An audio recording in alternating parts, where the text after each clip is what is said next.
is Chandni Dinani, welcoming you to Magnet Brains। और आज की वीडियो में हम देखने वाले हैं एक बहुत ही important topic, not only from the perspective of general knowledge but also ये जो टर्म्स हैं वो आप अगर आगे जाके साइंस वगैरह पढ़ते हैं, एटलीस्ट 9th-10th में तो पढ़ोगे, so you will get to see these terms and also इनमें से कुछ कुछ ऐसी चीज़ें हैं जो आप लेबोरेटरी में यूज़ भी करेंगे if ever you get a chance to do it. So आज की वीडियो में जैसे कि आप टाइटल देख सकते हैं, we are going to discuss some important scientific instruments. तो आपने बहुत सारे साइंटिफिक इंस्ट्रूमेंट्स के बारे में सुना होगा, राइट? बट क्या आप जानते हो कि अगर कभी भी ऐसे वेदर रिपोर्ट आती है कि कहीं पे बारिश होने के आसार हैं, या अगर ऐसे पता चल जाता है कि दूध जो है उसमें कुछ ना कुछ मिलावट है या ज़्यादा पानी है या ऐसा कुछ, देन थर्ड थिंग कि कोई पर्टिकुलर सॉइल जो है क्या उसमें उतना वाटर कंटेंट प्रेजेंट है जितना कि एक पेड़ को ग्रो करने के लिए चाहिए। तो ऐसी कुछ चीज़ें हैं जो पता चल जाती हैं। कैसे पता चलती हैं? कोई ऐसा तो होगा नहीं कि कोई पर्सन आता होगा वो इस तरीके से है ना हाथ वाथ लगा के चेक कर लेता होगा कि हाँ ऐसा कुछ इंपॉर्टेंट कंटेंट है या इतना इतना मार्किंग होगा, नहीं, है ना। तो कुछ इंस्ट्रूमेंट्स होते हैं जो कि यूज़ किए जाते हैं डिफरेंट चीज़ों को मेजर करने के लिए। हो सकता है आपको कभी करंट मेजर करना हो, कितना फ्लो कर रहा है, हो सकता है वोल्टेज मेजर करना चाहते हो सकता है आप चाहते हैं ये देखना कि दूध में कोई मिलावट तो नहीं है, या कहीं पे ह्यूमिडिटी ज़्यादा है क्या, यानी नमी कुछ ज़्यादा है क्या, या अगर ऐसी कुछ इंडस्ट्रीज़ होती हैं जिनमें अगर उनको अपना पूरा एक्सपेरिमेंट कंप्लीट करना होता है, सो दे नीड टू नो कि प्रॉपर ह्यूमिड कंडीशंस हैं कि नहीं, या ज़्यादा ह्यूमिडिटी तो नहीं हो जाएगी, ख़राब तो नहीं हो जाएगा मटेरियल। तो ऐसे कुछ मल्टीपल फैक्टर्स हैं जिनके बारे में जानने के लिए जो लोग हैं, जो पीपल हैं like involve in that industry, वो कुछ इंस्ट्रूमेंट्स का यूज़ करते हैं। और ऐसे ही कुछ इंस्ट्रूमेंट्स के बारे में आज हम पढ़ने वाले हैं। Now these instruments can range from an ammeter to a galvanometer to some जो कि हम मिल्क डेंसिटी चेक करने के लिए कुछ जो हाइग्रोमीटर होते हैं, हाइड्रोमीटर होते हैं। So all these we will discuss in today's video. Questions कैसे एक्सपेक्ट कर सकते हो? आपसे ज़्यादातर सिर्फ 2-3 क्वेश्चन ही पूछे जाते हैं। नंबर 1 पूछा जाता है भाई कौन सा वाला इंस्ट्रूमेंट जो है क्या मेजर करने के लिए यूज़ किया जाता है। दूसरी बात, अगर कुछ ऐसा मेजर करना है, सपोज करंट मेजर करना है, आप कौन सा इनमें से फॉलोइंग इंस्ट्रूमेंट यूज़ करोगे। थर्ड क्वेश्चन पूछा जाता है कि इस इंस्ट्रूमेंट का नाम यही क्यों रखा है ना, इसका मतलब क्या है। कुछ इंस्ट्रूमेंट्स हैं जिसमें ना यूनिट वगैरह जो होती है ना, साइंटिफिक यूनिट, उसका नाम छुपा हुआ है, या किसी जिसने भी बनाया था उसको, जिसने भी इन्वेंट किया था, उस इन्वेंटर का नाम होता है उस इंस्ट्रूमेंट का नाम। ऐसा भी कुछ पूछा जा सकता है। एंड फोर्थ जो क्वेश्चन है, जो थोड़े कम चांसेस है बट पूछे जा सकता है, कि इसका यूज़ कहाँ करते हैं, like what are the applications या uses of this particular instrument, ठीक है। और लास्ट और फाइनल क्वेश्चन जिसके सबसे लीस्ट चांसेस हैं but you should know about it, because ये क्वेश्चन आई डोंट नो, मतलब कुछ लोग पूछते भी हैं, कुछ लोग नहीं भी पूछते हैं, और वो ये है आपको इमेज दे के बोल देंगे बताइए इसे आप क्या मेजर करते हैं या इस इंस्ट्रूमेंट को क्या कहते हैं, ठीक है। सो ओवरऑल ये सारे क्वेश्चंस हैं जिनको हम डिस्कस भी करेंगे इन द नेक्स्ट वीडियो, जो कि मल्टीपल चॉइस क्वेश्चंस होंगे। बट ओवरऑल आई होप आपको एक ओवरव्यू मिल गया है, तो अब आप उसी तरीके से इस टॉपिक को उस पर्सपेक्टिव से देखेंगे और पढ़ेंगे। क्लियर? ओके, चलिए। तो सबसे पहला जो इंस्ट्रूमेंट है जिसकी हम बात करने वाले हैं वो है एक barometer. Barometer is used to measure atmospheric pressure. और ये क्वेश्चन पूछा भी जाता है, बहुत पूछा जाता है। इनफैक्ट जो मैं हमेशा एग्जांपल देती हूँ कि कुछ क्विज शोज है ना जो बहुत प्रेवलेंट है हर जगह, उनमें भी ये क्वेश्चंस किए जाते हैं कि बताइए एटमॉस्फेरिक प्रेशर मेजर करने के लिए कौन सा वाला इंस्ट्रूमेंट यूज़ किया जाता है। ऑल्सो इन 9th या 10th जब आप ये इंस्ट्रूमेंट्स के बारे में धीरे धीरे पढ़ते हो, like when you start visiting a laboratory and performing your experiment specifically physics में, तो आपको ये इंस्ट्रूमेंट्स जानने पड़ते हैं, बिकॉज डेफिनेटली आप कैसे उनको यूज़ करते हैं जो बहुत बड़ा हेक्टिक काम होता है। ज़्यादातर तो उनको कनेक्ट वगैरह का आपको 12th में ही सिखाते हैं अगर आप साइंस ऑप्ट करते हो तो। अदरवाइज ऑल्सो अगर कभी चांस मिलता है किसी लेबोरेटरी या ऐसी कोई जगह विजिट करने का, तो आप ये इंस्ट्रूमेंट्स को जरूर देखिएगा। Definitely it's a very good interesting part. तो बैरोमीटर जो है वो एटमॉस्फेरिक प्रेशर को नापने के लिए, मेजर करने के लिए यूज़ किया जाता है। ये ऐसा दिखता है इंस्ट्रूमेंट, ठीक है। और यहाँ पे जो रीडिंग्स होती है ना वो बता देती है कि भाई कितना जो है प्रेशर या एटमॉस्फेरिक प्रेशर एग्जिस्ट करता है उस वक्त। Clear? Okay. Evangelista Torricelli was the inventor of barometer, ठीक है। टॉरिसेली के बारे में वैसे भी बहुत सारी चीज़ों में पढ़ाया जाता है, ये जो पर्सन है, बट अभी हमारा जो काम है वो क्या है जानने का कि बैरोमीटर इन्वेंट किसने किया था, और वो है Evangelista Torricelli. Clear? There are 2 main types of barometers, one is mercury, one is aneroid. देखो जब बनाए गए थे ना ये इंस्ट्रूमेंट्स तो बहुत बेसिक उससे बनाए होंगे, लाइक ऑब्वियसली पहले इतना ज़्यादा टेक्नोलॉजी नहीं था कि पीपल कुड यूज़ ऐसे छोटे मोटे शॉर्टकट एंड बन जाता था instrument, therefore they had to use something जो कि थोड़ा समय लेता था, इतनी एक्यूरेट इन्फॉर्मेशन नहीं देता था, मतलब थोड़ा बहुत ऐसे आसपास अप्रॉक्सीमेट वैल्यूज देता था। एंड देन धीरे धीरे डेवलपमेंट के साथ क्या हुआ, उस इंस्ट्रूमेंट को और ज़्यादा चेंजेस लाए गए उसके अंदर, देन ताकि ज़्यादा एक्यूरेट इन्फॉर्मेशन मिले, ज़्यादा जल्दी मिल जाए इन्फॉर्मेशन, हैंडी हो वो इंस्ट्रूमेंट, ईजी हो टू यूज़, है ना। तो इसीलिए आपको बहुत सारे ऐसे इंस्ट्रूमेंट्स हैं जिनके अगर आप इमेजेस देखोगे तो आपको मल्टीपल टाइप की इमेजेस दिखेंगी। तो वो इसीलिए बिकॉज धीरे धीरे कर करके एक प्रोग्रेस देखी गई है और फिर इंस्ट्रूमेंट चेंज कर दिया जाता है।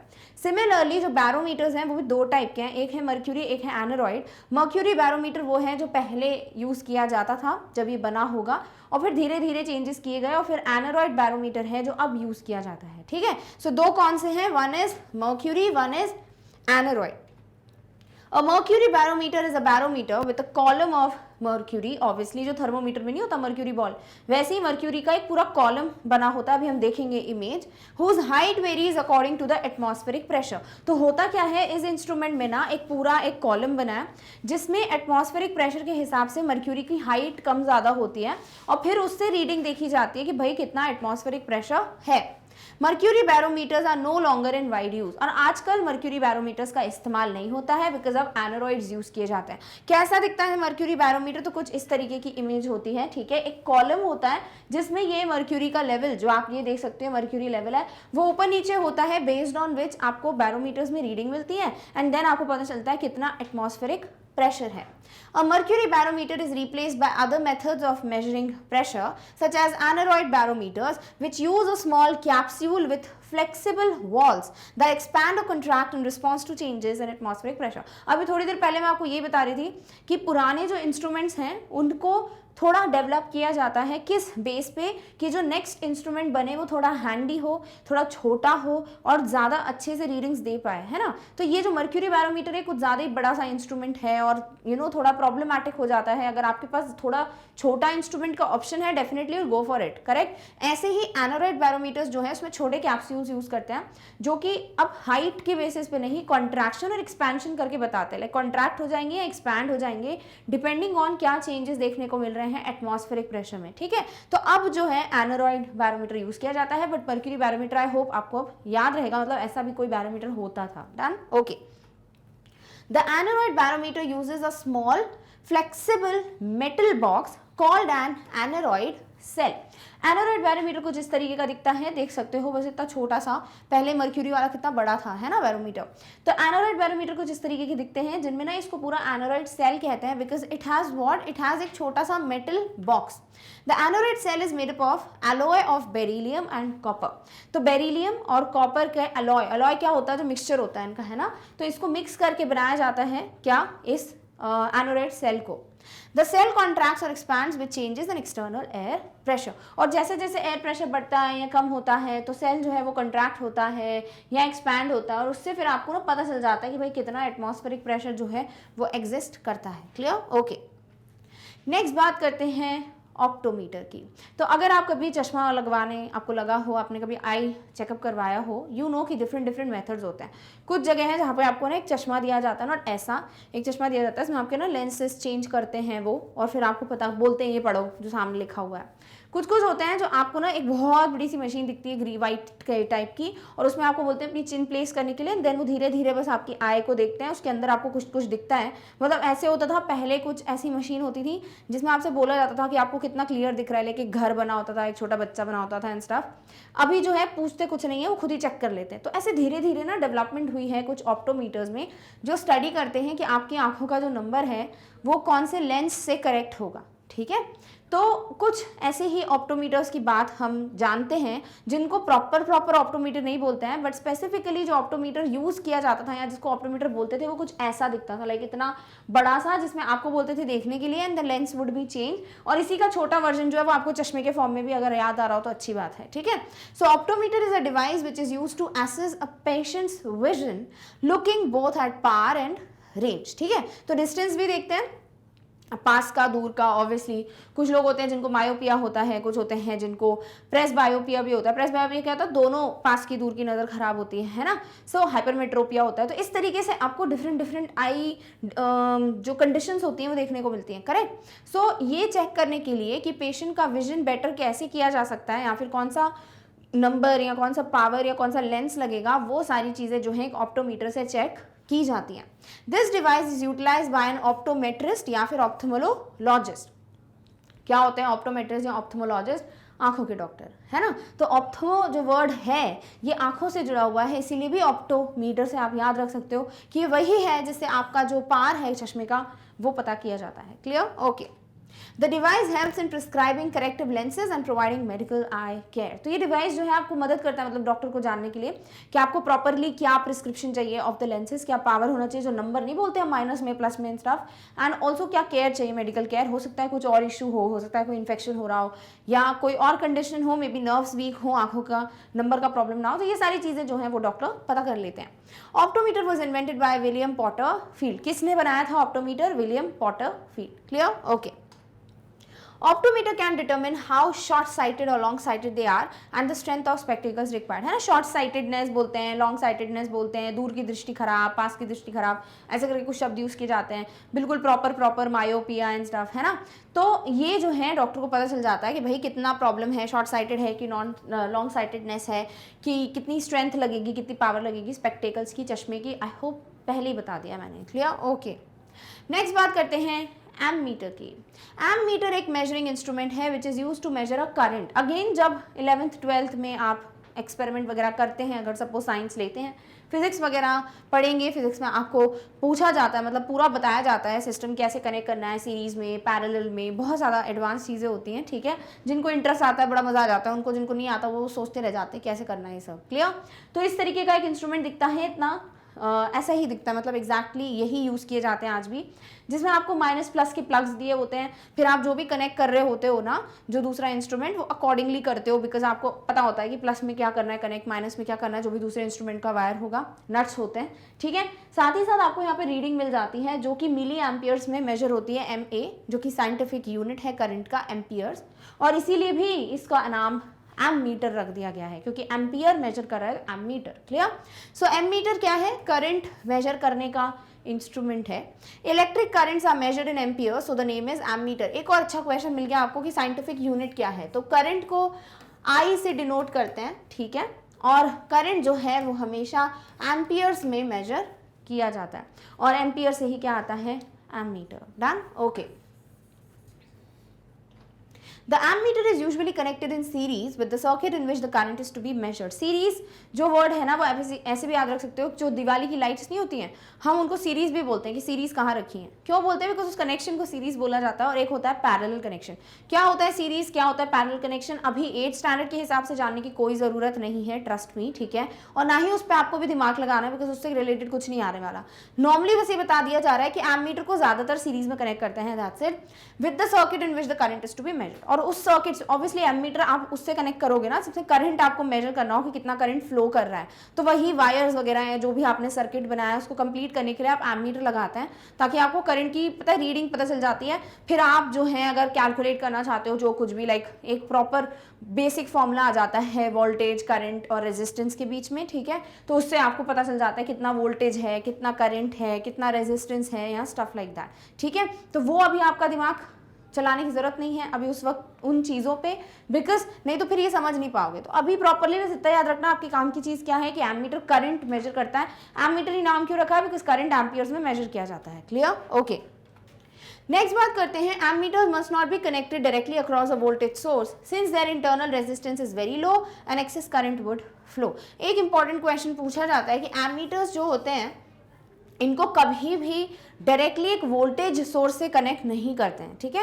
जिसका वोल्टेज का सोर्स होगा, जो भी जहाँ पे भी वोल्टेज की रीडिंग आ रही होगी, उससे कभी भी डायरेक्टली कनेक्ट नहीं करते, बिकॉज क्या होता है ना, फिर उससे एक्सेस करंट, कुछ ज़्यादा करंट फ्लो करने लगता है, एंड देन कुछ भी हो सकता है, रीडिंग खराब हो सकती है, एरर खराब आ सकता है, या कुछ इशू हो सकता है। तो ये एक चीज़ है जो पता होना चाहिए कि डायरेक्टली हम वोल्टेज सोर्स से कनेक्ट क्यों नहीं करते, नहीं तो क्योंकि एक्सेस करंट फ्लो होने लगेगा। Ammeters are design for a low voltage drop across the terminals much less than 1 volt. 1 volt से भी कम के लिए डिजाइन किया जाता है, इसीलिए ज़्यादा वोल्टेज सोर्स जो है वो डायरेक्टली कनेक्ट नहीं करते हैं इससे। क्लियर? ओके। नेक्स्ट बात करते हैं हाइड्रोमीटर की। हाइड्रो वर्ड हमेशा पानी से रिलेटेड होता है, तो कुछ पानी जैसा ही टर्म होगा, है ना।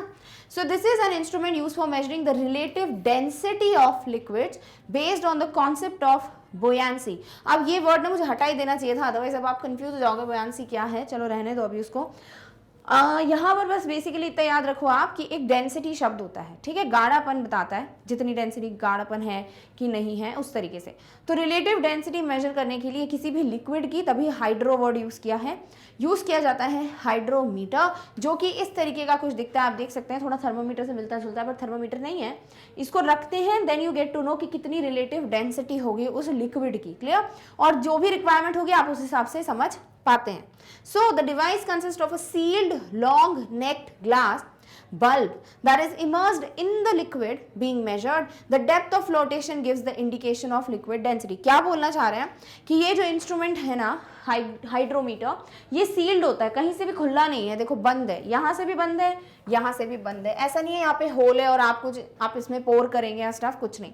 तो आप क्या करते हो, इस पर्टिकुलर इंस्ट्रूमेंट को डिप करेंगे उस लिक्विड में जिसकी भी आप रिलेटिव डेंसिटी जानना चाहते हैं। तो जैसे ही आप डिप करते हैं इसको, यहाँ पर ना एक पूरा पता चल जाता है, ब्लू कलर की लाइन देख रहे हो, तो ऐसी ना आपको रीडिंग पता चल जाती है, और उस रीडिंग से पता चलता है कि कितनी रिलेटिव डेंसिटी है उस लिक्विड की। क्लियर? सो आप यहाँ से बहुत आसानी से समझ सकते हैं जो डेप्थ होगी फ्लोटेशन की, कितना डेप्थ है, ठीक है, उस हिसाब से आप डेंसिटी कैलकुलेट कर लेते हैं। क्लियर? ओके।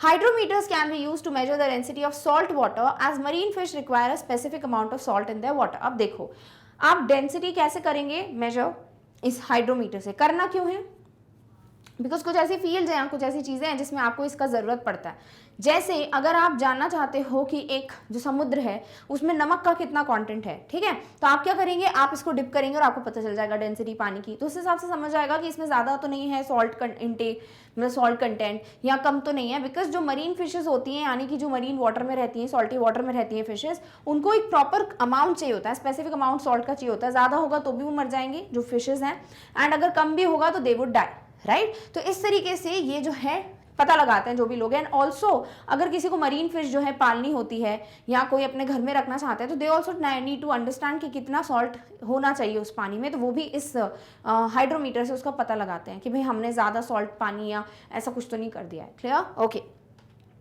नेक्स्ट बात करते हैं, एक और यूसेज है, वो है वाइन मेकर्स के लिए। Wine makers use hydrometers to check for the amount of sugar in juices and also to see how much alcohol can be made from a juice. तो ऑब्वियसली वाइन जो है it is produce ना, तो उसमें sugar content देखना होता है इनको कि कितना शुगर कंटेंट है उस पर्टिकुलर जूस में, फिर उस जूस में कितना अल्कोहल ऐड करना पड़ेगा ताकि प्रॉपर वाइन बन सके। तो वाइन मेकर्स भी इसका यूज करते हैं हाइड्रोमीटर का। So this is one more application. तो ऐसा नहीं है कि ऐसे कुछ भी बस बना दिया इंस्ट्रूमेंट या फिर सिर्फ लेबोरेटरी में इसका यूसेज होता है, नहीं, जनरल इंडस्ट्रीज में भी इन इंस्ट्रूमेंट्स का यूज किया जाता है to understand the required density या रिक्वायर्ड कॉन्टेंट ऑफ जो भी पर्टिकुलर थिंग है उसका। क्लियर? ओके। नेक्स्ट बात करते हैं, मिल्क के लिए भी इसको यूज करते हैं। So milk producers also use hydrometers to check the density of milk. तो मिल्क कितना प्योर है कितना नहीं है, इसके लिए एक और इंस्ट्रूमेंट होता है, आगे जाके पढ़ेंगे, लैक्टोमीटर के नाम से। बट अभी हाइड्रोमीटर का इस्तेमाल भी किया जाता है मिल्क की डेंसिटी जानने के लिए, बिकॉज कितना ज़्यादा प्योर है दूध कितना नहीं है वो भी इस इंस्ट्रूमेंट से आसानी से पता चल जाता है। Clear? So hydrometer can also be use to check the density of milk to understand how much pure it is and how much it is not. कुछ वैल्यूज भी होती है but it is not of our use, तभी हम अभी उसको discuss नहीं कर रहे हैं। क्लियर? ओके। नेक्स्ट बात करते हैं एक एनीमोमीटर की। So an anemometer is a device use for measuring wind speed and direction. Anemometer कुछ ऐसा दिखता है, ठीक है, इस तरीके का इंस्ट्रूमेंट होता है, कप्स वगैरह लगे होते हैं इसमें, और इस इंस्ट्रूमेंट को यूज करते हैं विंड की स्पीड और विंड का डायरेक्शन जानने के लिए। ठीक है, it is also a common weather station instrument. Obviously wind की स्पीड और डायरेक्शन जो है ज्यादातर वेदर स्टेशन जो होते हैं, जो बताते हैं ना वेदर रिपोर्ट, आज का मौसम ऐसा वैसा ये वो, तो वो भी यूज करते हैं इस इंस्ट्रूमेंट का। So this is also common instrument found there like in weather station places, जहां पर भी यूज करना है। The word anemometer is derive from the word anemos, जिसका मतलब ही होता है विंड। ठीक है, तो विंड से आता है वर्ड एनीमोस, और इस वर्ड का मतलब जो होता है वो विंड है, और हमको क्या चाहिए, विंड का स्पीड और डायरेक्शन मेजर करना है, तो इसीलिए इस इंस्ट्रूमेंट का नाम भी क्या रख दिया गया है, anemometer. Clear? Next point about anemometer is कि कोई भी टूल हो that is used to measure the speed, उसको कह देते हैं anemometer. Clear? So any tool use to measure the speed of wind in the science of meteorology is refer to as anemometer. तो meteorology जो है पढ़ते हैं लोग, ठीक है, मीटरॉइड्स वगैरह के बारे में पढ़ते हैं। सो उसमें अगर किसी भी इंस्ट्रूमेंट को आप विंड की स्पीड मेजर करने के लिए इस्तेमाल कर रहे हैं, उसको एनीमोमीटर कहा जाता है। क्लियर? ओके, चलिए। It can measure even the pressure, direction और velocity of wind along with the speed. तो देखो मेन तो काम यही है कि एनीमोमीटर जो है वो स्पीड को मेजर करता है, राइट, विंड की, बट ये वेलोसिटी और डायरेक्शन भी बता सकता है of wind. Pilot, shooters and sky drivers prefer it. Obviously they would, because they want to know ना स्पीड क्या है, विंड की डायरेक्शन क्या है, because then only they can just fly there जो भी पर्टिकुलर व्हीकल है, लाइक पायलट है या शूटर्स हैं या स्काई ड्राइवर्स हैं, तो ड्राइवर्स नहीं ड्राइवर्स हैं अगर, so they will also like sky drivers in the sense ये बोलना चाह रहे हैं जो हुएवर ड्राइव्स उस आसमान में, है ना। So that is why they need what, they need an anemometer, because then इनको विंड की स्पीड पता चल जाती है and then they can deal with कि भाई कैसे जाना है कि नहीं जाना है और ज़्यादा ही टर्बुलेंस होगा या stuff like that. Clear? Okay. It also indicates the change in the pattern of weather and thus suitable for meteorologists and climatologists. meteorologist और climatologist के लिए ये और अच्छा है, क्यों? क्योंकि ये अगर ये बता दे रहा है कि स्पीड क्या है या चेंजेस क्या हैं, तो इस तरीके से वेदर का पैटर्न बता पाएगा, मौसम का हाल बता पाएगा कि क्या चेंजेस देखने को मिल सकते हैं। So this is also a very good instrument for climatologist as well. Next बात करते हैं गैल्वेनोमीटर की। Galvanometer is an electromechanical measuring instrument for electric current. Now you already know कि एमीटर है इलेक्ट्रिक करंट मेजर करने के लिए, but galvanometer is also the one जो कि इलेक्ट्रिक करंट कैलकुलेट करता है। बट अगर इसको कनेक्ट किया जाए एक दूसरे वे में तो फिर ये वोल्टेज भी मेजर कर सकता है, ठीक है। तो इलेक्ट्रिक करंट के लिए मेनली इसको यूज किया जाता है, बट वोल्टेज भी आप इससे मेजर कर सकते हैं। The current and its intensity is usually indicated by a magnetic needles movement और that of a coil in a magnetic field, that is an important part of galvanometer. तो यहाँ पर ना गैल्वेनोमीटर में एक मैग्नेटिक फील्ड, एक coil लगा होता है और उसके थ्रू पता चलता है कलर, ठीक है। तो मैकेनिज्म डिफरेंट है इसका और एमीटर का, बट दोनों ही करंट मेजर करते हैं। गैल्वेनोमीटर में क्या होता है कि जो भी करंट की इंटेंसिटी होगी, ज़्यादा है कि कम फ्लो कर रहा है, उस हिसाब से मैग्नेटिक फील्ड पता चलती है, इसमें चेंज होती है और वो जो कॉइल है उसकी मूवमेंट से पता चल जाता है कि कितना करंट फ्लो हो रहा है। Clear? Okay. By using this we can determine the voltage between 2 points also कहना चाहिए, एंड बिकॉज ऑफ दिस हमको वोल्टेज भी पता चल जाता है और इसको किसी एक तरीके से कनेक्ट करना पड़ता है जो अभी इस वक्त क्लास 8 के हिसाब से पढ़ना ज़रूरी नहीं है, ठीक है। इफ़ यू वांट, देखो कोई भी चीज़ ज़रूरी नहीं होती, but if you are interested बहुत अच्छी बात है, आप डेफिनेटली रिसर्च कर सकते हैं, बट बिकॉज सभी टाइप के बच्चे भी पढ़ रहे हैं, दोज हु विल फील कि बहुत ज़्यादा एडवांस हो गया तो डर जाएंगे, आई डोंट वांट दैट, इसीलिए अभी हम वो नहीं पढ़ रहे हैं, बट इसको ये मैं बता देती हूँ कि एक तरीके से कनेक्ट किया जाता है इसको, जिससे आप वोल्टेज का भी पता कर सकते हैं। Galvanometer is used in control systems, laser TVs, laser displays etcetera. क्यों किया जाता है? ऑब्वियसली भाई करंट पता चलेगा, then only they can understand कि सही तरीके से वर्क करेगा कि नहीं। They are also used in a film camera to get the readings of photo resistor in the metering mechanism. तो फोटो रेजिस्टर्स होते हैं जिनकी रीडिंग मिलती है, लाइक फोटोग्राफ्स की रीडिंग वगैरह मिल जाती है, तो वो रीडिंग्स भी जान सकते हैं गैल्वेनोमीटर की मदद से, इसीलिए इसको भी इस्तेमाल वहाँ पे किया जाता है। नेक्स्ट बात करते हैं फोटोमीटर की। अब फोटो है तो कुछ फोटोग्राफी या फोटोग्राफ से रिलेटेड होगा। A photometer is an instrument that measures the strength of electromagnetic radiation in the range from UV to infrared and including the visible spectrum. अच्छा, ये सब ना रेज होती हैं, UV rays, then you have visible spectrum जो हम देख सकते हैं, जो भी उतना हमारी आंखों को विजिबल होती है range, then you also have infrared range. तो इस तरीके से रेज होती हैं जो कि ये मेजर कर पाता है कौन? फोटोमीटर। सो फोटोमीटर देख सकते हो इस तरीके का दिखता है और इसमें आप जो है आराम से आपको यहाँ रीडिंग मिल सकती है। This is how you can see it. वो लिखा हुआ है you know what, light metre, because photo का मतलब क्या होता है? लाइट। क्लियर? सो ये इलेक्ट्रोमैग्नेटिक रेडिएशन का स्ट्रेंथ बता पाता है from ranging from UV to infrared, in even it includes the visible spectrum. Photometers are used to determine the correct exposure in photography. देखो फोटोग्राफी में you need एक right amount of light. Imagine अभी मैं पढ़ा रही हूँ and I have no lights, यहाँ पे proper lights arrangement ही नहीं है ना, स्टूडियो में आई हैव नो लाइट्स, तो डेफिनेटली आपको क्लियरली दिखेगा क्या? No, you can't see that, है ना। तो एक प्रॉपर अरेंजमेंट होता है, सेटिंग होती है of the camera, then you have the proper light arrangement, check किया जाता है, यू कैन सी कि फोकस हो रहा है कि नहीं हो रहा है एंड स्टफ। तो ऐसे ही फोटोग्राफी में you know to determine the right exposure है कि नहीं, लाइक करे लाइट का, that is measured या understood with the help of a photometer. Photometer is used to measure the amount of light contained within stars or other celestial points. Even तारों के अंदर या बाकी जो सेलेस्टियल बॉडीज हैं उनमें कितना लाइट प्रेजेंट है वो भी पता किया जा सकता है with the help of a photometer. तो फोटो का मतलब ही लाइट होता है, सो this is how it can be linked and remembered. Clear? Some photometers can accurately measure sunlight as it falls onto the earth. कुछ ऐसे फोटोमीटर्स होते हैं, देखो हर एक इंस्ट्रूमेंट का ना एक लेवल होता है, हो सकता है बहुत अच्छे क्वालिटी के इंस्ट्रूमेंट्स हो, बहुत ज़्यादा एक्यूरेट, कुछ हो सकता है जिसमें बहुत ज़्यादा एरर देखने को मिलता है एंड स्टफ। तो इस तरीके से कुछ फोटोमीटर्स ऐसे होते हैं जो कितनी सनलाइट गिर रही है, फॉल हो रही है अर्थ पे, प्लैनेट अर्थ पे, वो भी एक्यूरेटली बिल्कुल सही मेजर कर सकते हैं। These instruments can also be used in industrial settings such as the paint industry. Also, paint industries में भी to understand कि भाई सही है कि नहीं, exposure या फिर सही properly दिखेगा कि नहीं जब it will be used, जो भी पेंट कलर है, तो ये सब देखने के लिए भी फोटोमीटर को पेंट इंडस्ट्री में भी यूज किया जाता है। क्लियर? ओके। नेक्स्ट बात करते हैं हाइग्रोमीटर की। हाइड्रो हम पढ़ चुके हैं ना, अब हम बात कर रहे हैं हाइग्रोमीटर की। This is an instrument used to measure the amount of water vapour in air, in soil और इन कन्फाइंड स्पेसेस। तो वाटर वेपर जानने के लिए, ठीक है, कितना है हवा में, सॉइल में, या फिर जितनी भी बंद जगह हैं वहां पे कितना वाटर पे वेपर है, वो पता लगाने के लिए यूज किया जाता है एक हाइग्रोमीटर। रीडिंग होती है और परसेंटेज पता चल जाता है भाई कितना परसेंटेज ऑफ वाटर वेपर यहाँ पर प्रेजेंट है। They are also used in the care of wooden musical instruments such as pianos, guitars, violins, etc., which can be damaged by improper humidity condition. Water vapour का मतलब क्या है? कितनी नमी है उधर, है ना? जितना वाटर वेपर होगा उतना गीलापन, उतनी नमी होगी। अब कुछ चीज़ें होती हैं जिसमें नमी ज़्यादा हो गई अगर, तो वो ख़राब हो सकते हैं, सड़ सकते हैं। वैसे ही ऐसी ही जगहों पर जिधर पे ह्यूमिडिटी की वजह से कुछ ज़्यादा प्रॉब्लम्स आ सकती हैं, वहाँ पर यूज़ किया जाता है एक हाइग्रोमीटर। सो जैसे अगर हम बात करें म्यूजिकल इंस्ट्रूमेंट्स की, पियानोज हो गए, गिटार हो गए या वायलिन्स हो गए, ऐसे और भी इंस्ट्रूमेंट जो ना वुडन के बने होते हैं, उसमें क्या होता है अगर थोड़ी भी ह्यूमिडिटी ज़्यादा हो जाती है तो वो ख़राब हो सकते हैं, राइट? तो फिर म्यूज़िक क्या होगा? प्रॉपरली प्रोड्यूस नहीं होगा।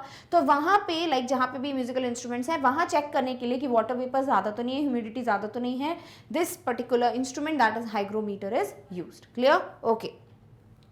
Hygrometers are also used to assist in humidity control in residential areas. Residential areas में भी पता लगाने के लिए कि ह्यूमिडिटी ज़्यादा तो नहीं है in the confined space या उस एरिया में, ये सब चीज़ें भी देखने के लिए this hygrometer is used. Then hygrometers are also use in the coating industry, paint industry. कितनी ह्यूमिडिटी है, कितना वाटर पेपर है, कितना होना चाहिए, कितना नहीं है, ठीक है, ये सब पता करने के लिए सब यूज़ किया जाता है। ऑब्वियसली बिकॉज कोई भी प्रोडक्ट बनता है सो देर आर सर्टेन रिक्वायरमेंट्स जो कि चेक करना बनता है। अब कहीं डेंसिटी का काम है, कहीं करंट फ्लो का काम है, तो कहीं वोल्टेज का है, कहीं पर वाटर वेपर का है, तो इसीलिए सेपरेट इंस्ट्रूमेंट्स जो हैं वो बनते हैं। क्लियर? ओके। नेक्स्ट बात करते हैं कैलोरी मीटर की। कैलोरी मीटर क्या करेगा? कैलोरीज बताएगा। किसकी कैलोरीज? मतलब वेट वाली कैलोरीज नहीं, ये हीट वाली कैलोरीज बताएगा। So calorie meter readings are in calories या फिर BTU। BTU का मतलब होता है ब्रिटिश थर्मल यूनिट्स। थर्मल का मतलब क्या है? Heat, right? तो ये थर्मल दिया हुआ है थर्मल यूनिट, इसका मतलब पक्का ये हीट कैपेसिटी मेजर करेगा। करेक्ट? सो ये जो रीडिंग आती है वो ज़्यादातर कैलोरीज में आती है, फिर BTU में आती है, which is British thermal unit. Calorimeter is use to measure the heat developed during a mechanical, electrical और केमिकल रिएक्शन। कुछ भी हो रहा है, कोई मैकेनिकल रिएक्शन हो रही है, ठीक है, उसमें भी हीट प्रोड्यूस हो सकता है। कोई इलेक्ट्रिकल मैकेनिज्म हो रही है, उसमें भी हो सकता है हीट प्रोडक्शन हो। सिमिलरली केमिकल रिएक्शन हो रही है तो कुछ एक्सोथर्मिक होते हैं, है ना, रिएक्शन, तो उसमें भी हीट प्रोड्यूस हो सकती है। सो ओवरऑल हीट कितना प्रोडक्शन हो रहा है वो चेक करने के लिए यूज किया जाता है कैलोरी मीटर को। It is use to calculate the heat capacity of the materials. Even अगर किसी मटेरियल की हीट कैपेसिटी चेक करनी है, कितना कैपेसिटी है उसमें, how much heat is produced, जितने भी रिएक्शंस में, डेफिनेटली वो भी चेक करने के लिए कैलोरी मीटर को यूज करते हैं। कैसा दिखता है? कुछ इस तरीके का दिखता है ये, जिसमें पता लग जाता है कि कितनी हीट कैपेसिटी है इन दैट पर्टिकुलर मटेरियल या रिएक्शन या stuff. Clear? Okay. Calorimeter is used in chemistry labs, then in assessing the thermal hazard potential of lithium batteries in solid and liquid fuel testing. देखो जहाँ पर भी heat का role होता है ना, ज़्यादा नहीं होना चाहिए, कम नहीं होना चाहिए, सारी चीज़ें देखने के लिए यूज़ किया जाता है कैलोरीमीटर। सपोज केमिस्ट्री लैब में कोई रिएक्शन देखनी है या कुछ भी एक्सपेरिमेंट चल रहा है and the person wants to calculate कि कितनी हीट कैपेसिटी है, स्टफ है, वो भी चेक कर सकते हैं with the help of calorimeter. हो सकता है कुछ मटेरियल हो जिसकी प्रॉपर हीट कैपेसिटी चेक करनी हो, है ना, तो उधर पे भी आप यूज़ कर सकते हैं। सिमिलरली कोई लिथियम लिथियम बैटरी है जैसे, तो बैटरी का भी एक हीट कैपेसिटी पता होना चाहिए ना कि हजार्डस तो नहीं होगा, पॉइजनस तो नहीं होगा, डेंजरस तो नहीं होगा। तो ये सारी चेक करने के लिए भी कैलोरीमीटर यूज होता है। एंड साथ ही साथ कभी भी जो फ्यूल होता है वो सॉलिड फ्यूल हो या वो लिक्विड फ्यूल हो, उसकी हीट कैपेसिटी टेस्ट करने के लिए भी कैलोरीमीटर यूज होता है। और ऑब्वियसली फ्यूल की हीट कैपेसिटी क्यों जाननी है, तो ऑब्वियस हमें पता ही है ना। तो इस तरीके से कैलोरीमीटर का यूज हीट कैपेसिटी देखने के लिए किया जाता है, तो जहां पे भी जरूरत पड़ी, you can understand that. Next बात करते हैं ऑडियोमीटर की। ऑडियो का मतलब क्या होता है, जो हम सुन सकते हैं, right, like we see video, देख सकते हो, ऑडियो सिर्फ सुन सकते हो। तो ऑडियोमीटर भी सुनने की कुछ तो होगा जो मेजर करता होगा, right.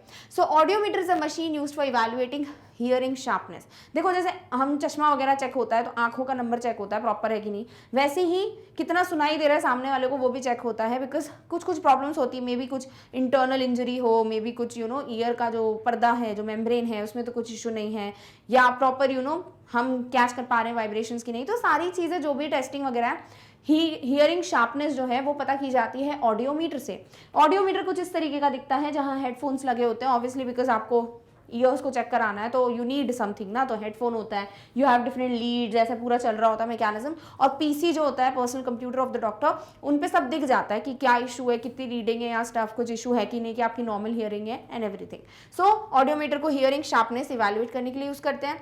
They usually consist of an embedded hardware unit connected to a pair of headphones and a test subject feedback button sometimes controlled by a standard PC। तो कभी कभी कुछ PC से कनेक्टेड होता है, एक प्रॉपर बॉक्स होता है जो अभी हमने देखा, और उसमें हेडफोन लगे होते हैं। कभी कभी ऐसा भी होता है, कुछ टेस्ट ऐसे होते हैं हियरिंग के जहां आपको कुछ सुनाया जाता है और पूछा जाता है बताइए आपने क्या सुना। अगर आप क्लियरली सुन लेते हो एक रेंज तो वो टिक हो जाता है, देन फिर थोड़ी आवाज़ धीमी हो जाती है और धीमी हो जाती है, फिर पूछा जाता है लाइक कितनी मिनिमम जो हमारी रेंज होती होगी सुनने की, उतना वो टेस्ट कर लेते हैं डॉक्टर्स कि प्रॉपर हमें सुनाई दे रहा है कि नहीं दे रहा। तो इस तरीके से ऑडियोमीटर का इस्तेमाल होता है। Clear? Okay. Such systems can also be used with bone vibrators to test conductive hearing mechanisms। तो bones, we have bones in our ears, है ना, 3 bones होती हैं, ठीक है, तो उनके लिए भी बोन वाइब्रेटर्स की तरह भी इस्तेमाल किया जा सकता है। अगेन वही हियरिंग कैपेसिटी जानने के लिए, शार्पनेस जानने के लिए। क्लियर? ओके। नेक्स्ट बात करते हैं थर्मोमीटर। थर्मल टेम्परेचर, है ना, सबको पता है थर्मोमीटर क्यों यूज करते हैं, टेम्परेचर जानने के लिए। So this is use to measure the temperature of something, it could be of human body, it could be of something else, correct. So thermometer बहुत अलग अलग तरीके के होते हैं, ऐसे ग्लास वाले थर्मोमीटर जिसमें मर्क्यूरी होता है, then you have plastic type के थर्मोमीटर्स इन विच जो है आपको यहाँ रीडिंग मिल जाती है, ठीक है, यहाँ आपको पढ़नी पड़ती है ये थर्मोमीटर में। तो इस तरीके से आपको टेम्परेचर रेंज दिए होते हैं सेल्सियस में, फ़ारेनहीट में, केल्विन में, और आपको उस तरीके से टेम्परेचर पता चल जाता है, राइट। सो थर्मोमीटर का बेसिक काम क्या है, टेम्परेचर जानना या टेम्परेचर बताना। और thermometer has 2 important elements, 2 important चीज़ें होती हैं थर्मोमीटर में। Number 1, a temperature sensor which shows some changes with a change in temperature. तो इसमें एक टेम्परेचर सेंसर होगा। देखो अगर कोई चीज़ जो है वो टेम्परेचर से अफेक्ट होगी तभी तो पता चलेगा ना कितना टेम्परेचर है बॉडी का या किसी चीज़ का, राइट। तो इसमें एक सेंसर होता है जो पता कर लेता है कि टेम्परेचर जैसे चेंज हुआ तो इट कैन लाइक रेंज, तो उस हिसाब से हमें पता चल जाता है। Then you have a visible scale that is marked on a thermometer to give the reading. फिर एक विजिबल स्केल होता है जो इसके पहले हमने देखा था, है ना। सो यू हैव व्हाट, एक थर्मल सेंसर, तो जिससे यार रीडिंग जो है वो वैरी करती है। एंड देन ये है स्केल जिसपे सारी रीडिंग्स लिखी हुई हैं, टेम्परेचर लिखा हुआ है, और उससे पता चल जाता है भाई इसको इतना डिग्री बुखार है या इतना टेम्परेचर है, राइट। तो ये 2 इंपॉर्टेंट एलिमेंट्स होते हैं एक थर्मामीटर के। अब जो सेकंड वाला एलिमेंट है हो सकता है वो विजिबल रीडिंग ना होकर सीधे आपको मतलब स्केल के फॉर्म में ना होकर सीधे रीडिंग डिस्प्ले करने वाला हो। Clear? Okay. There are variety of thermometers. अब ऐसा नहीं है थर्मोमीटर एक ही तरीके का होता है या 2 तरीके के होते हैं, बहुत सारे टाइप के होते हैं। कुछ पढ़ लेते हैं, जैसे मर्क्यूरी इन ग्लास। कुछ थर्मोमीटर्स होते हैं जिनमें मर्क्यूरी होता है। अगर थर्मोमीटर कभी टूटा है आपके घर में या ब्रेक हुआ है तो आपको पता है एक बॉल होती है बिल्कुल जो रुकती नहीं है एक जगह पे, हाथ में भी नहीं आती है, इट्स सो सॉफ्ट, वो होती है मर्क्यूरी बॉल, है ना। तो that is mercury in the thermometer. कुछ थर्मोमीटर्स होते हैं जिनको हम कहते हैं alcohol in glass thermometers. So glass thermometer होता है और उसके अंदर अल्कोहल इज देयर जो कि अगेन काम करता है टेम्परेचर को सेंस करने में। Then you have clinical thermometers जो क्लिनिक्स वगैरह में यूज़ किए जाते हैं to check the fever, clear. Then you have digital thermometers जो अभी हमने थोड़ी देर पहले देखा ना, सेकेंड वाला जिसमें आपको एक रीडिंग मिल रही थी, डिजिटल रीडिंग, उसको कहते हैं digital thermometer. Then you have infrared thermometers etcetera etcetera. So there are so many variety of thermometers, it is not only just one जो आपको पता है मर्क्यूरी वाला, अदर देन दैट बहुत सारे थर्मोमीटर्स एग्जिस्ट करते हैं। इसके अलावा भी एक लंबी लिस्ट है but we don't want to know about it, just आपको पता होना चाहिए कि भाई एक ही नहीं है, जो हम जानते हैं बहुत सारे टाइप के थर्मोमीटर्स हैं, क्लियर, ऑलराइट। नेक्स्ट बात करते हैं, the 3 major temperature scales for use in thermometers are Fahrenheit, Celsius and Kelvin. I don't know class 8th में आपको इसका कन्वर्जन बताते कि नहीं कि सेल्सियस को फ़ारेनहीट में या केल्विन में कैसे चेंज करते हैं स्टफ, बट ये तीनों स्केल्स एग्जिस्ट करते हैं जो टेम्परेचर बताते हैं। या तो you will get to know about the temperature in Fahrenheit या सेल्सियस या केल्विन, और फिर उस हिसाब से जो है हम चेंजेस देखते हैं। तो ज़्यादातर तो फ़ारेनहीट में होता है कुछ कुछ थर्मोमीटर्स में, देन यू हैव इतना डिग्री सेल्सियस, सेल्सियस हमेशा डिग्री में मेजर होता है ना, so might be you get in Celsius जिसको हम डिग्रीज कहते हैं, और कुछ कुछ में you may get in kelvin. Next बात करते हैं पायरोमीटर की। पायरो जो है अगेन फायर से रिलेटेड, हीट से रिलेटेड होता है, तो इसको किस चीज़ के लिए, लाइक ये भी अगर टेम्परेचर मेजर कर रहा है तो थर्मोमीटर क्यों नहीं।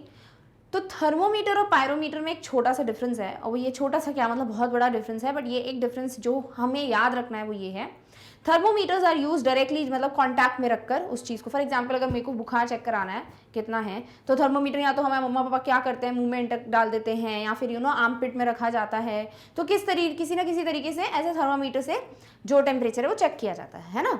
दूसरा क्या होता है तरीका कि किसी चीज़ का टेम्परेचर ऐसे दूर से चेक करना, जो पेंडेमिक के टाइम पे बहुत पता चला है ना, तो जो भी ऐसे दूर से चेक कर लेते हैं डिस्टेंस से कि कितना टेम्परेचर और टच नहीं करना पड़ता है, उसे पायरोमीटर कहते हैं, ठीक है। So pyrometer is a type of remote sensing thermometer use to measure temperature of distant objects, ठीक है। ज़्यादातर इसे ऑब्जेक्ट्स, फर्नेसेस, भट्टियाँ जो होती हैं उनका टेम्परेचर चेक करने के लिए यूज़ किया जाता है, बिकॉज ऑब्वियसली आप टच करके क्या करोगे, है ना, इतना गर्म ज़्यादा टेम्परेचर होगा तो इसीलिए ऐसे कुछ मीटर्स होते हैं या इंस्ट्रूमेंट्स होते हैं जिनको एक डिस्टेंस से ही यूज़ किया जाता है to check the temperature. It can be use like एक वो छोटा वाला जो होता है जो मॉल्स वगैरह में अभी चले जाओ एट प्रेजेंट, लाइक पेंडेमिक के टाइम पे आपने बहुत देख लिया है, अगेन रिपीट कर रही हूँ, तो वो नहीं होता जो हाथ से ऐसे चेक कर लेते हैं या हाथ पे ऐसे रखेंगे और पी ऐसे एक बीप होता है and then you have the उसमें रीडिंग आ जाती है कितना टेम्परेचर एंड स्टफ, तो उसको कहते हैं पायरोमीटर। दूसरा पायरोमीटर जो यूज़ किया जाता है डिफरेंट इंडस्ट्रीज में, वो इस तरीके का होता है जहाँ रीडिंग आ जाती है कितना टेम्परेचर है, क्लियर। तो ऐसे बड़े बड़े पायरोमीटर्स भी होते हैं, छोटू से पायरोमीटर्स भी होते हैं जो हम देख चुके हैं। सो उसको क्या यूज करते हैं, ये भी एक थर्मोमीटर ही है टाइप का, बट ये सिर्फ डिस्टेंट ऑब्जेक्ट्स, एक डिस्टेंस से चेक करेगा टेम्परेचर, और बाकी जो थर्मोमीटर्स हैं वो तो हम सीधे कांटेक्ट में लाके यूज करते हैं, है ना, all right. In a pyrometer, the heat radiated from a hot body is used to measure temperature, and it is through a fixed lens that efforts the heat energy on the thermopile. This is a non-contact device. सबसे पहले point, ये एक non contact device है, आपको contact में नहीं लाना है इसको। सेकेंडली ये क्या करता है ना, जिस भी बॉडी का आप टेम्परेचर चेक कर रहे हो तो उसके जो हीट रेडिएशंस आएंगे ना वो ये डिटेक्ट कर लेता है, सेंस कर लेता है ये जो इंस्ट्रूमेंट है, और फिर उसी से पता चलता है कि कितना टेम्परेचर है। सो जो भी आप जैसे फॉर एग्जांपल आप किसी फर्नेस का टेम्परेचर चेक करना चाहते हो तो क्या होगा ना, वो फर्नेस से जो रेडिएशंस आएंगे, हीट रेडिएशंस, वो ये जो पर्टिकुलर पायरोमीटर है उसको आप दूर से पकड़ोगे और उसमें फिर रेडिएशंस ये कैच कर लेगा और उस रेडिएशन का टेम्परेचर कितना है वो आपको डिस्प्ले हो जाएगा, और इस तरीके से पायरोमीटर जो है वो डिस्टेंट ऑब्जेक्ट्स का टेम्परेचर चेक करने में मदद करता है, clear, okay. Thus, furnace temperatures are measured through a small hole in the furnace wall. क्या कर देते हैं, जो फर्नेस वॉल होती है, जो भट्टियाँ होती हैं, उसमें एक छोटू सा होल कर देते हैं, गड्ढा कर देते हैं, और फिर वहाँ पे ये पायरोमीटर प्लेस करते हैं, मतलब कॉन्टैक्ट में नहीं, ऑब्वियसली दूर से, और फिर वो रेडिएशंस कैच करता है और फिर बता देता है कि कितना टेम्परेचर है, clear, okay. The distance from the source to the pyrometer can be fixed and the radiation should fill the field of view of the sensor. अब आपका जो पायरोमीटर है, क्या वो आप कितनी भी दूर से, लाइक अगर मुझे ना दूसरे बगल वाले घर में देखना है, कोई फर्नेस रखा है मैंने, वहाँ का टेम्परेचर देखना है, मैं अपने घर की छत से इतनी दूर से देखूंगी तो आ जाएगा, नहीं, there should be a distance maintain, ठीक है। अब वो डिस्टेंस किस पर डिपेंड करता है कि जब आप सेंस कर रहे हो पायरोमीटर से तो उस डिस्टेंस को आप एक तरीके से फिक्स कर सकते हो, ठीक है। एंड अगर उतने डिस्टेंस में जो सेंसर के लिए उसकी फील्ड है उतने में अगर वो हो जाता है तो डेफिनेटली वो कैच करेगा रेडिएशन और आपको टेम्परेचर बताएगा। और आप बहुत दूर से टेम्परेचर चेक करने चले हो जो डिस्टेंस में आते नहीं, फील्ड में आते नहीं, जो उसकी कंप्लीट फील्ड है, देन डेफिनेटली आपको नहीं मिलेगी रीडिंग, ठीक है। सो वो जो डिस्टेंस है it can be fix but it should be appropriate, it should be according to what it should be appropriate according to the sensor, ठीक है, वो जो भी सेंस कर पा रहा है पायरोमीटर। क्लियर? ओके।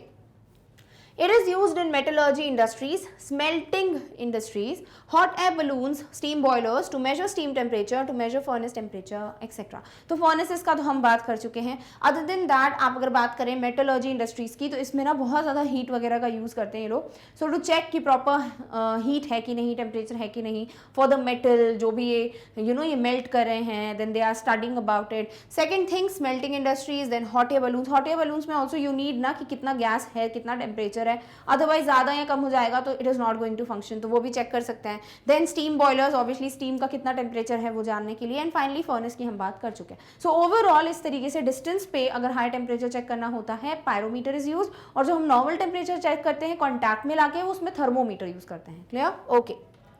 नेक्स्ट बात करते हैं इलेक्ट्रोस्कोप की। An electroscope is a scientific tool which helps in detecting the presence of an electric charge on a body. Again, electric charge के लिए हम यूज करते हैं इलेक्ट्रोस्कोप, ठीक है। इलेक्ट्रो को आप इलेक्ट्रॉन से याद रख सकते हो जिसपे हमेशा नेगेटिव चार्ज होता है। होप क्लास 8th में आपको बता दिया जाता है प्रोटॉन इलेक्ट्रॉन के बारे में।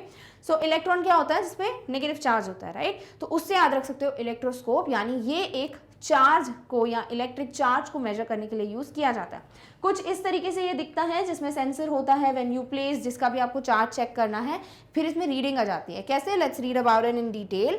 सो electroscope detects the charge based on the Coulomb electrostatic forces which causes the motion of test charge. तो आगे जाके जब आप ये शायद 11th में पढ़ाते हैं आपको इलेक्ट्रोस्टैटिक चार्जेस के बारे में। सो जब आप आगे जाके कभी पढ़ते हैं साइंस में, you will get to know कि हम कोलम्बियन इलेक्ट्रोस्टैटिक फोर्सेस के बारे में पढ़ते हैं when you want to read about charges, ठीक है। चार्ज को छोटे से क्यू, स्मॉल क्यू से दिखाया जाता है, और करंट की बात हमने की थी कैपिटल आई, ठीक है। तो इस तरीके से जो भी फोर्स है, जो भी चार्ज में मोशन है, उन सबको टेस्ट करने के लिए या उसके बेसिस पे इलेक्ट्रोस्कोप काम करता है, और वो जो है हेल्प करता है आपको बताने के लिए electric charge. Clear? Okay. An electroscope is made up of a metal detector knob on top, ठीक है। अभी हमने जो देखा था उसमें जो सबसे ऊपर बल्ब टाइप का स्ट्रक्चर था वो एक नॉब जैसा दिख रहा है ना, तो वो एक नॉब होता है which is a metal detector to a pair of metal leaves hanging from the bottom of the connecting rod. देखो आगे पढ़े उससे पहले ये देख लो फिर से कि आपको यहाँ पर ना एक मेटल सेंसर दिया जाता है, एक नॉब जैसा, नीचे आपको ये दो लीव्स दी जाती है, दीज आर 2 लीव्स, ठीक है।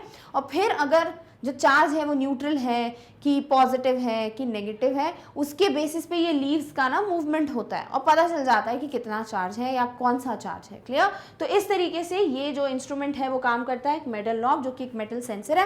एंड यू हैव 2 लीव्स जो ज़्यादातर माना जाता है कि गोल्ड लीव्स हैं, जिसको गोल्ड लीव इलेक्ट्रोस्कोप के नाम से भी जाना जाता है। Clear? Okay. Electroscope is used to detect the static charges, the nature of electric charges and to compare the magnitudes of 2 different charges. Mainly इसका काम क्या है? इलेक्ट्रिक चार्ज बताना। बट कैसा? जो 2 स्टैटिक चार्जेस होते हैं, स्टैटिक मतलब जो मूव नहीं करते, उनके बारे में जानने के लिए। Then you have the nature of electric charge, कैसा है वो चार्ज, उसका पॉजिटिव है, नेगेटिव है या जीरो है, न्यूट्रल है। And to compare the magnitudes of different charges, कितना है, लाइक नंबर क्या है चार्ज का, वो भी डिटेक्ट कर सकते हैं इस पर्टिकुलर इंस्ट्रूमेंट से। सो आपके लिए मेजरली काम क्या है, मतलब क्या चीजें आपको याद रखनी है कि इलेक्ट्रिक चार्ज मेजर करने के लिए कौन सा वाला इंस्ट्रूमेंट यूज करते हैं? इलेक्ट्रोस्कोप, ठीक है। काम किस मेथड पे करता है? कोलम्बियन इलेक्ट्रोस्टैटिक फोर्स पे। और एग्जैक्टली बताता क्या है? एक तो नेचर, दूसरी बात स्टैटिक चार्ज का मैग्नीट्यूड या फिर स्टैटिक चार्जेस कैसे हैं वो डिटेक्ट करने में ये मदद करता है। नेक्स्ट बात करते हैं स्टेथोस्कोप की, जो कि हम जानते हैं, मतलब डॉक्टर के पास चले जाओ, दे ऑलवेज हैव दैट गले में ये वाला जो इंस्ट्रूमेंट है, इसको क्या कहते हैं? Stethoscope. Clear? So a stethoscope is a medical instrument used in listening to sounds produced within the body, chiefly in the heart और लंग्स। तो ये पर्टिकुलर इंस्ट्रूमेंट अगेन साइंटिफिक तरीके से काम करता है, इसीलिए ये साइंटिफिक इंस्ट्रूमेंट में पढ़ना चाहिए हमको। बट ये ओवरऑल है क्या? एक medical instrument, right. So this is what a stethoscope, जो कि एक मेडिकल इंस्ट्रूमेंट है। इससे आपकी हार्ट बीट या जो साउंड प्रोड्यूस होते हैं बॉडी में वो सुने जा सकते हैं। मेनली इसको हार्ट या लंग्स के जो साउंड है वो सुनने के लिए यूज डॉक्टर्स करते हैं। Clear? Okay. It was invented by Ren Theophile Hyacinth लिनिक, पूरा नाम याद नहीं हो रहा है अगर, क्योंकि बहुत बड़ा नाम है, आप एटलीस्ट फर्स्ट और ये जो लास्ट वाला नाम है ना वो याद रख लीजिए, विच इज रेन लेनिक। ठीक है, इन्होंने स्टेथोस्कोप बनाया था जो अलग दिखता है थोड़ा, जो अभी हम देख रहे हैं उससे थोड़ा अलग दिखता था वो, बट अब जो है like the present stethoscope that you already saw. Clear? The stethoscope is made of a Y shaped flexible plastic tube. तो अगर आपको देखना है स्टेथोस्कोप कैसा होता है तो इसमें देख सकते हो एक ऐसे वाई शेप का ट्यूब होता है, यहाँ पे 2 ईयर पीसेस लगे होते हैं एंड देन दूसरे साइड पे एक नॉब लगा होता है ना। तो ये हम बातें करेंगे, सब याद रहना चाहिए। सबसे पहले क्या बोला, एक वाई शेप का फ्लेक्सिबल ट्यूब होता है, बिकॉज उसको कितना भी ऐसे बेंड करो वो यूज हो सकता है, मतलब ऐसा नहीं कि वो फिक्स रहता है, तो इसीलिए बोला है फ्लेक्सिबल प्लास्टिक ट्यूब। एक ear piece is attach to each end of Y. ठीक है, एक ईयर पीस एक तरफ, दूसरा, तो 2 ईयर पीसेस होते हैं। And a sound detector device at the other and, और साउंड जो डिटेक्ट करता है जिसको एक्चुअली प्लेस किया जाता है हार्ट पे, वो क्या है, वो वही पर्टिकुलर नॉब है जो अभी हमने देखा, जिसको हम कहते हैं sound detecting device. Clear? The sound detecting device has a thin plastic sheet on one side and a bell shape with a hole in on the other. तो इसमें क्या होता है ना, एक तो पहले शीट लगी होती है एक जगह पे, और दूसरी जगह पे से लगता है कि बेल टाइप का बना हुआ है ना। आपने कभी स्टेथोस्कोप देखा हो तो एक जगह से तो बंद होता है, शीट लगी होती है, दूसरी जगह जिसको प्लेस किया जाता है वो एक बेल टाइप का शेप होता है, घंटी के शेप का होता है, with a hole in on the other. Clear? Okay. The diaphragm is used to listen to a patient's chest for high-pitched sounds. The bell end is used to detect the lower-pitched sounds. तो दोनों ही and का एक ना एक काम होता है। ठीक है, तो जो बेल वाला एंड होता है ना उसको यूज करते हैं, सॉरी जो डायफ्राम होता है that is use to listen to high pitched sounds. ठीक है, जो हाई पिच होता है जिस साउंड का, वो वाला साउंड सुनने के लिए जो डायफ्राम वाला साइड है वो यूज करते हैं, और जो बेल तरीके का बना हुआ है एंड उसको तब यूज करते हैं जब बहुत ही धीमा लो पिच्ड साउंड यूज सुनना हो। तो दोनों ही जो साइड्स हैं उनको यूज किया जाता है, ऐसा नहीं है एक को ऐसे शो पीस की तरह बना दिया है, no, both of the ends are used. Clear? Okay. Next बात करते हैं स्टेथोस्कोप में the lung sounds have a higher frequency than heart sounds. ठीक है, तो जो लंग के साउंड्स होते हैं ना वो थोड़े ज्यादा फ्रीक्वेंसी के होते हैं एज कंपेयर टू हमारे हार्ट के sounds. Stethoscope helps to find normal versus abnormal heart sounds and also to diagnose valve function. तो डॉक्टर समझ जाते हैं कि प्रॉपर साउंड है कि नहीं, एबनॉर्मल है कि नॉर्मल है साउंड, देन आपके वॉल्व जो होते हैं हार्ट में प्रॉपर फंक्शन कर रहे हैं कि नहीं कर रहे हैं, वो भी उस साउंड से क्लियर हो जाता है डॉक्टर्स को, बिकॉज ऑब्वियसली उन्होंने डीप स्टडी की होती है। Stethoscopes are also used to compare the movements in the normal versus overactive or underactive intestinal tract. तो अगर किसी का intestinal tract जो है वो overactive है, कुछ ज़्यादा ही एक्टिव है या अंडर एक्टिव है, वो भी पता कर सकते हैं, और नॉर्मल है कि नहीं ऑब्वियसली वो भी पता किया जा सकता है एक स्टेथोस्कोप से। तो इसका सिर्फ हार्ट बीट सुनने का काम नहीं होता, other sounds also can be detected with this stethoscope. Clear? Okay. Next बात करते हैं टेलीस्कोप की। So telescope is the device used to form magnified images of distant objects. Magnifying glass क्या करता है, पास के छोटे छोटे अक्षरों को बड़ा करता है, बट जब हम बात करते हैं टेलीस्कोप की, ये दूर की जो बिल्कुल डिस्टेंट ऑब्जेक्ट्स होते हैं ना उनको हमारे लिए बड़ा कर देता है ना। तो अगर कोई टेलीस्कोप में एक तरीके से देखता है तो यहाँ पे से आपको जो भी डिस्टेंट ऑब्जेक्ट्स होते हैं, सेलेस्टियल बॉडीज हो गई या जो भी, वो बहुत बड़ी क्लियरली दिखती हैं। Clear? Okay. Telescope provides a means of collecting and analysing radiation from celestial objects even those in the far reaches of the universe. तो बहुत दूर दूर जो भी स्ट्रक्चर्स होते हैं स्काई में या सेलेस्टियल बॉडी यूनिवर्स में कोई भी हो, वो भी टेलीस्कोप से तो पता करते हैं, साइंटिस्ट को पता चलता है कि कोई नया प्लैनेट है, यहाँ पे कुछ ऐसा होने वाला है या कुछ टकराने वाला है एंड स्टफ। तो ये सारी चीजें जो है वो टेलीस्कोप से ही पता लगाई जाती है। क्लियर? ओके। नेक्स्ट बात करते हैं एक सिज्मोमीटर की। सिज्मोमीटर या फिर कभी कभी इसको सिज्मोग्राफ के नाम से भी आप सुन सकते हैं। This is an instrument that responds to ground noises and shaking such as caused by earthquake, volcanic eruption and explosion. तो कोई अर्थक्वेक आने वाला है, भूकंप आने वाला हो, या कोई वोल्केनिक इरप्शन होने वाला हो, या कोई एक्सप्लोजन होने वाला हो, ये सारी चीज़ें जो है वो शेक होती है ना, जो शेकिंग होता है, तो उसको रिस्पॉन्ड करता है कौन, एक सिज्मोमीटर। तो सिज्मोमीटर कुछ इस तरीके का दिखता है, अगर आप प्लेस कर देते हैं ग्राउंड पे, इसमें ना एक रीडिंग आती है जिसको हम कहते हैं सिज्मोग्राफ। ठीक है, और उसमें पता चल जाता है कि क्या रीडिंग है या स्टफ, तो उससे पता कर सकते हो कि अर्थक्वेक आने की आशंका तो नहीं है, शेकिंग तो नहीं हो रही है, या is there any volcanic eruption या explosion that is going to take place. Clear? Okay. Next हम बात करते हैं कि हमको क्या आउटपुट मिलता है, लाइक सिज्मोमीटर में या सिज्मोग्राफ, दोनों एक ही बात है। क्या आपको एक आउटपुट मिलता है जिससे आपको पता चल जाता है कि क्या रीडिंग है या stuff. So you get a seismogram. So the output of the device is formally recorded एक फिल्म पे या पेपर पे, जिसको हम कहते हैं सिज्मोग्राम। क्लियर? अब इसको कैसे यूज करते हैं, लाइक कैसे पता चल जाता है इस इंस्ट्रूमेंट को कि शेकिंग की क्या रिकॉर्डिंग है, मतलब अंडरग्राउंड है, तो ऐसे कैसे? सो व्हाट हैपेंस, सिस्मोग्राफ्स या फिर seismometers are equipped with electromagnetic sensors. इसमें एक इलेक्ट्रोमैग्नेटिक सेंसर होता है जो कि ग्राउंड मोशंस को, that translates the ground motions into electrical changes. तो ये क्या करता है ना, जो भी ग्राउंड में शेकिंग वगैरह हो रही है, जो भी मोशन हो रहा है ना, उसको इलेक्ट्रिकल में चेंज कर देता है। जो इलेक्ट्रिकल चेंजेस है, एक्चुअली जो हमको रीडिंग्स मिलती है उनको हम इलेक्ट्रिकल चेंजेस कहते हैं। फिर वो आपको प्रोसेस करके, जो मशीन है वो रिकॉर्ड करके आपको सिस्मोग्राम देता है, जिसपे आपको या तो एनालॉग या डिजिटल सर्किट के हिसाब से रीडिंग्स मिलती हैं, and according to that reading जो भी मास्टर होता है वो समझ जाता है कि क्या गड़बड़ है। ठीक है, तो क्या करते हैं, इसमें सेंसर्स होते हैं जो कि शेकिंग को, मोशन को इलेक्ट्रिक चेंजेस में चेंज करते हैं। Done, okay. नेक्स्ट बात करते हैं एक स्पेक्ट्रोमीटर की। स्पेक्ट्रोमीटर क्या होता है? एक scientific instrument obviously used to separate and measure spectral components of a physical phenomenon. किसी भी फिजिकल फिनोमेना का जो भी स्पेक्ट्रल कंपोनेंट होता है उनको डिवाइड करके पढ़ने में मदद करते हैं। कौन? स्पेक्ट्रोमीटर। इस तरीके के दिखते हैं ये। ठीक है, अभी तो मतलब और डेवलपमेंट आके छोटे छोटे हो गए होंगे, बट डिफरेंट वेराइटीज हैं, बट मेजरली जो इमेजेस आपको देखने को मिलती है वो इसी की मिलती है। Clear? It is used to measure wavelength, deviation of refracted rays, etc. जो भी कहना चाहिए कि पार्ट होते हैं स्पेक्ट्रल कंपोनेंट्स, उनकी एक वेवलेंथ होती है। ठीक है, इसीलिए ऐसे कुछ क्वेश्चंस आते हैं आपको, शायद 9th-10th से स्टार्ट हो जाते हैं, कि ट्रैफिक लाइट में जो स्टॉप का सिग्नल होता है वो रेडी क्यों होता है, ग्रीन क्यों नहीं होता, या फिर कुछ जो डेंजर लाइट्स होती हैं वो रेडी क्यों होती हैं। तो इस तरीके से कुछ ऐसे क्वेश्चंस वेवलेंथ पे ही बेस्ड होते हैं, क्योंकि रेड कलर ना कितनी भी दूरी से आपको बहुत क्लियरली दिख जाता है। ठीक है, तो अगर सिग्नल में जो ट्रैफिक लाइट का मतलब रेड वाला सिग्नल है, अगर वो रेड नहीं होगा और कोई दूसरे कलर का होगा तो वो आपको कम दिखाई देगा एज कम्पेयर टू रेड। वैसे ही डेंजर सिग्नल्स भी आपको कम दिखाई देंगे, और ऐसा क्या है, ये सब कुछ नहीं दिखेगा तो एक्सीडेंट हो जाएगा, राइट? तो इसीलिए ये जो वेवलेंथ्स होती है उसी पे बेस्ड होता है ये पूरे जो स्पेक्ट्रल कंपोनेंट्स होते हैं, तो उनको मेजर करने में मदद करता है ये पर्टिकुलर इंस्ट्रूमेंट, जो कि क्या है? स्पेक्ट्रोमीटर। और स्पेक्ट्रो वर्ड स्पेक्ट्रम वर्ड से याद रख सकते हो।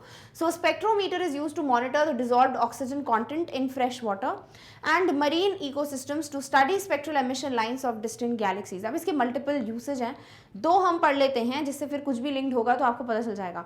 एक तो ऑब्वियसली जो स्पेक्ट्रल एमिशन होते हैं फ्रॉम डिस्टेंट गैलेक्सीज वो पढ़ सकते हो, साथ ही साथ ये डिसॉल्व्ड ऑक्सीजन कंटेंट भी बता देता है किसका? जो भी फ्रेश वाटर या मरीन वाटर इकोसिस्टम है उसको। ठीक है, सो ये वेवलेंथ और इन सब चीज़ों से कितना रिफ्रैक्शन हो रहा है या कितना डिफ्लेक्शन हो रहा है स्टफ, उससे बेस्ड आपको ये डिसॉल्व ऑक्सीजन कंटेंट भी बता देता है। तो यहाँ डेंसिटी का मदद नहीं ले रहे हम, उसके लिए अलग इंस्ट्रूमेंट था जो हम पढ़ चुके हैं, बट अभी के लिए जो डिसॉल्व ऑक्सीजन कंटेंट है उसको मॉनिटर करने में भी ये मदद करता है, because it is definitely helping us to find the wavelengths, to measure the wavelengths. ठीक है, जो डिस्टेंट गैलेक्सीज के हैं। ऑल्सो डेविएशन जो होता है रिफ्लेक्टेड रेज का, कितनी एंगल से डेविएट हो रही है वो सब भी पता चल जाता है। क्लियर? ओके।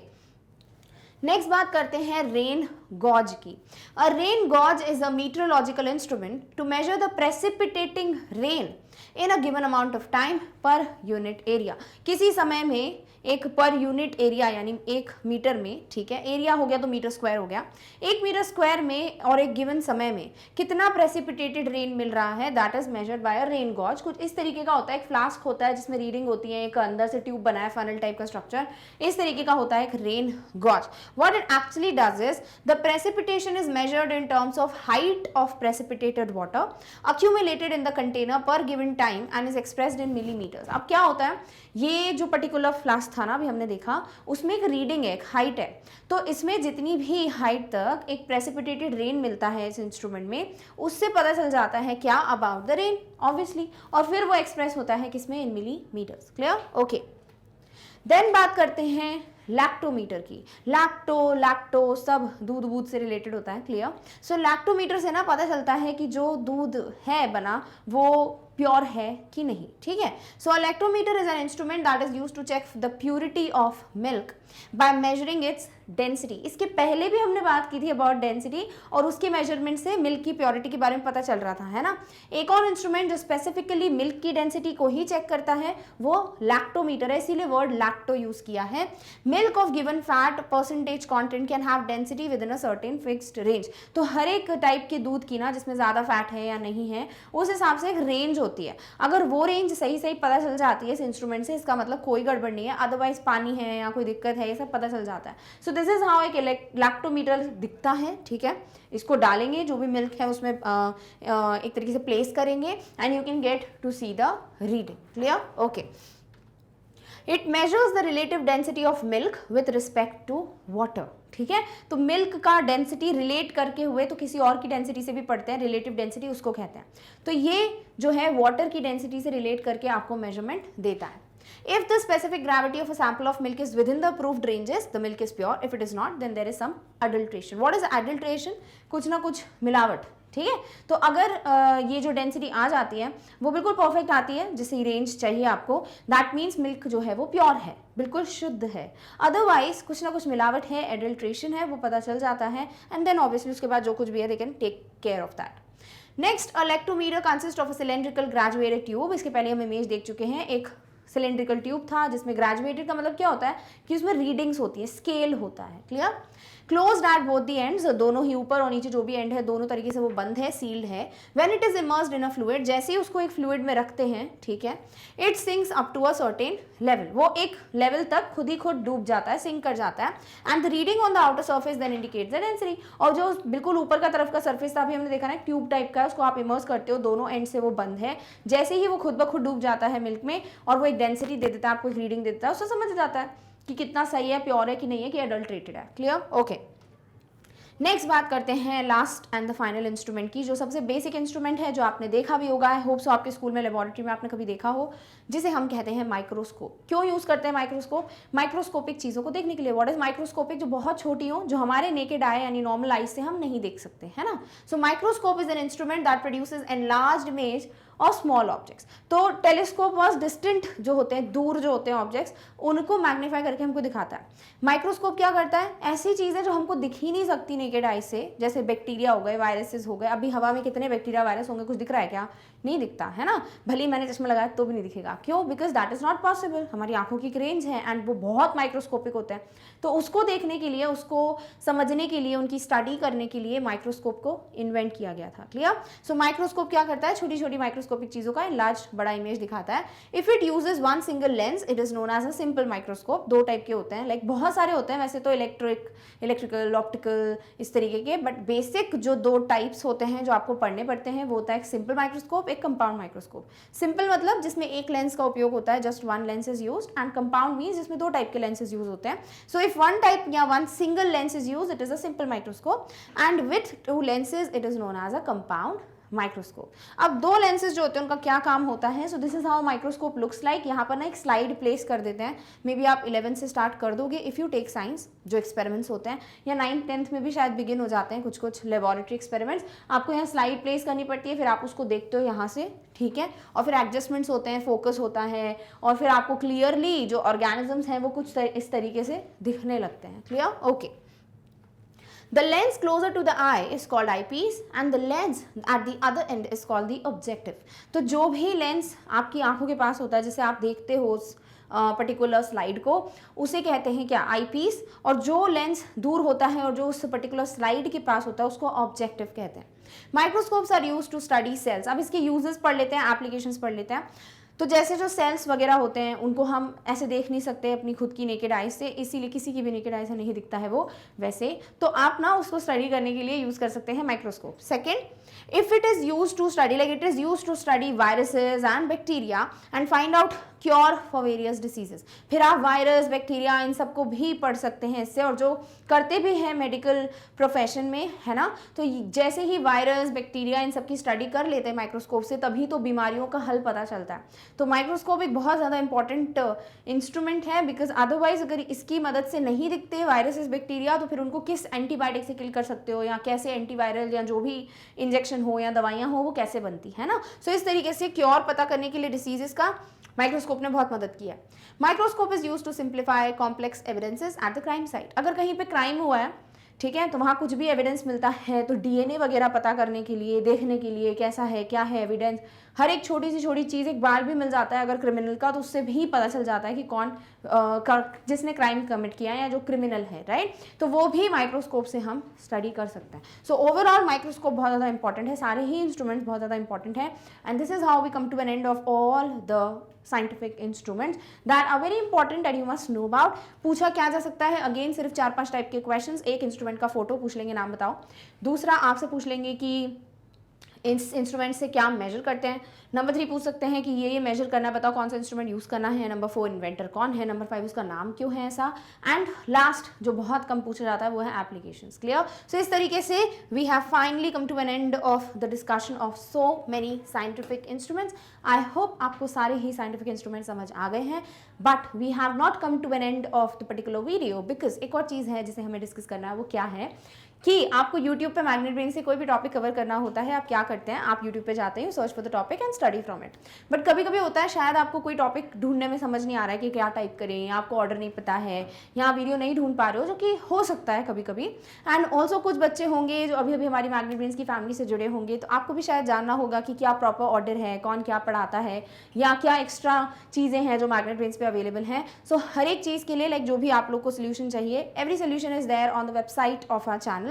करना क्या है आपको जाना है गूगल पे, टाइप करना है magnetbrains.com, जो कि वहाँ मेंशन है, हमारी वेबसाइट का नाम है। जैसे आप वेबसाइट ओपन करेंगे ये जो पेज है वो आपके सामने डिस्प्ले होगा।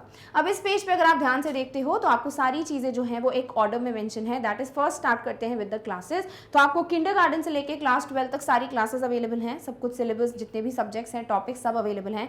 साथ ही साथ आपको NCERT exemplar videos, activities, then separate series, वो मोटिवेशनल हो, वो फन फैक्ट्स हो, वो एक्स्ट्रा इन्फॉर्मेशन हो, हर एक चीज़ आपको मिल जाती है on our channel.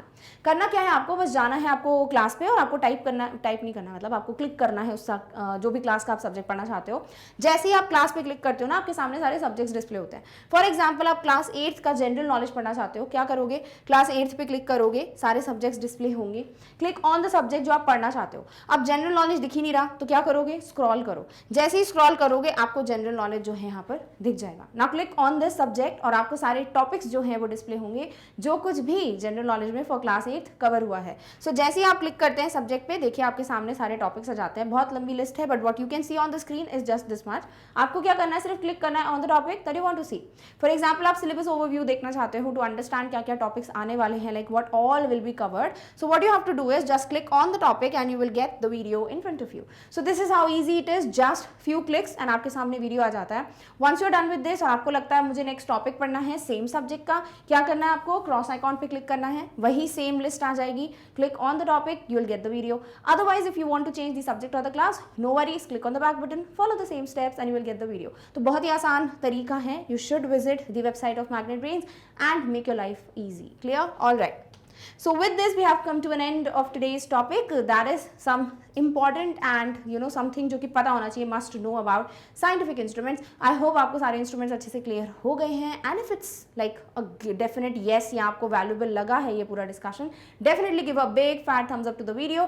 Also share the video with as many people as you can, ताकि जिनको भी general knowledge improve करना है related with scientific instruments, they can definitely go through the video. Also if you want आप share कर सकते हैं about Magnet Brains with as many students as you can, ताकि जिनको भी free education चाहिए definitely they can get it. And please अगर आप update miss नहीं करना चाहते हो any update of our channel, definitely subscribe to Magnet Brains. So with this, don't forget to like, share and subscribe. And yes, we have come to an end of this particular video, but in the next one we are going to meet very soon with the next topic. Till then, take care of yourself. Thank you so much for watching. Bye.